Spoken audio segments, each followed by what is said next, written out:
నాథుడు అంటే దేవుడు. ఆ మాట మన బైబిల్లో ఎంత స్పష్టంగా రాస్తుందో చదివించానా? యోహాను సువార్త 1వ అధ్యాయం 1వ వాక్యం. అందరూ తీయండి ఒకసారి. ఆదియందు వాక్యం ఉండెను, ఆదియందు వాక్యం ఉండెను, వాక్యము దేవుని యొద్ద ఉండెను, వాక్యము దేవుని యొద్ద ఉండెను, వాక్యము దేవుడై ఉండెను, వాక్యము దేవుడై ఉండెను. చెప్పండి చెప్పండి చెప్పండి చెప్పండి. ఆదియందు వాక్యం ఉండెను, వాక్యం ఉండెను, ఆ వాక్యము ఆ వాక్యమే చెప్పండి. వాక్యం ఏమై ఉందంట? దేవుడై ఉండెను. ఇప్పుడు ఆ వాక్యం 14వ వాక్యంలో 14వ వచనం, ఆ వాక్యం శరీరధారి అయి శరీరాన్ని దాల్చింది. చాలంతవరకు.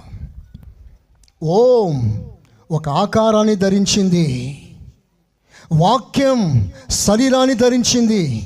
వాక్యం అనగా ఓం, ఓం అనగా శబ్దం, వాక్యం అంటే ధ్వని, ద వర్డ్ ఆఫ్ గాడ్. ఇప్పుడు ఆ ఓం